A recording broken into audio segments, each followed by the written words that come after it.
It was a Friday night, one of those evenings when the silence in the house felt almost deafening. The kind of quiet that wasn't peaceful but unsettling, pressing against me from all sides. I sat in the darkened living room, the glow from the streetlights barely filtering through the curtains.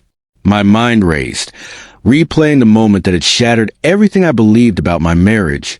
Just a few days earlier, I had stumbled upon something that would change my life forever, a text message notification on my wife's phone. At first, it seemed like nothing, a simple ping, the kind of thing I never paid attention to. But something about the way she quickly turned her phone over, how her fingers trembled slightly as she set it down, made my stomach twist. It wasn't a reaction of someone receiving an innocent message.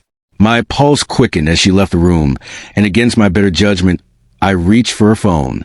The screen was still lit up, a name I didn't recognize. A feeling settled in my gut. One of those instincts people talk about, but you never truly understand until you experience it yourself. My hands were shaking as I opened the message. And there it was, the proof. Words laced with excitement, flirtation, and an intimacy that had no place between her and anyone but me. They were planning a date night. Reading those words felt like a blade slicing through me, deep and unrelenting. I scrolled further, each message a fresh wound, revealing not just physical betrayal, but an emotional connection that cut even deeper. The days that followed were a slow, agonizing blur. I couldn't confront her immediately. I wasn't ready. Instead, I played my part, wearing a mask so convincing it could win awards. I laughed when I was supposed to, kissed her good morning, asked about her day, all while my insides twisted with rage and heartbreak. Every moment we had shared, every memory I once cherished, now felt tainted. I looked at her and saw someone I no longer knew. Then, Friday arrived, the night of their planned date. That morning, she moved around the house as if everything was normal, completely unaware that I knew her secret. In the evening, she stood in front of the mirror, applying makeup with the same care she used when we first started dating.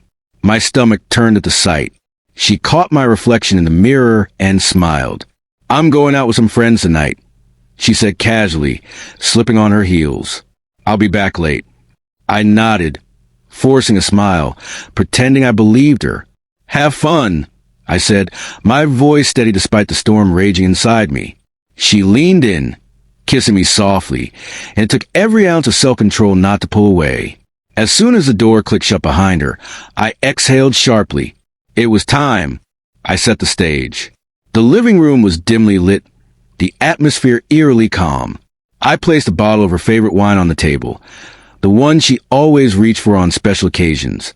I wanted the moment to hit her before I even said a word.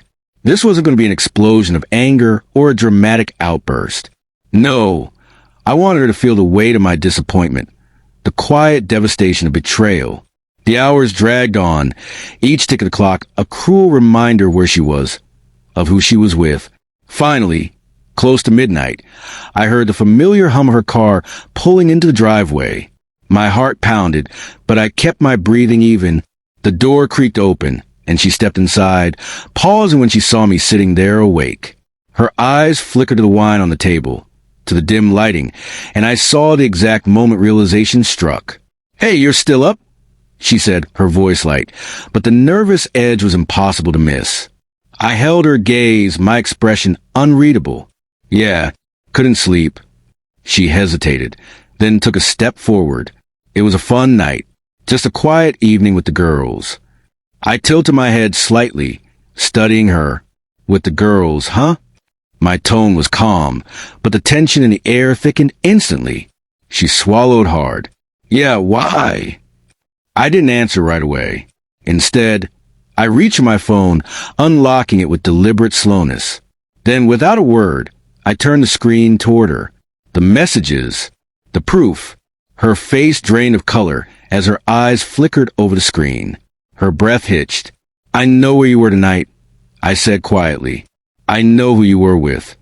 She covered her mouth with her hand, her body trembling. I can explain." I let out a bitter laugh. Standing up, "Explain." I repeated, my voice dangerously calm. "Explain how you've been sneaking around behind my back?" How you've lied to my face every single day. Tears welled in her eyes as she reached for me, desperation creeping into her expression. Please, just let me explain. I took a step back, shaking my head. No, I don't want to hear it. My voice wavered slightly, betraying the pain I had tried so hard to suppress. I thought we had something real. I trusted you. I gave you everything. I exhaled sharply, forcing myself to keep my composure. And this is what I get in return? She broke down then, sobs racking her body, but I couldn't bring myself to feel sympathy. Not anymore. She had made her choices. Now, she had to live with them. I took a deep breath, steadying myself before I spoke again. Pack your things, I said, my voice barely above a whisper. I want you out by tomorrow. The look on her face was one I would never forget. Pure regret, pure desperation. But it was too late. As she retreated to the bedroom, still crying, a strange sense of relief washed over me. The betrayal cut deep, but at least now I knew the truth. There was no more pretending. No more living in a lie. That night, as I sat alone in the silence of our home, I realized something. Sometimes the hardest thing you can do is let go. But in that moment, I knew. Letting her go was the only way I could finally be free.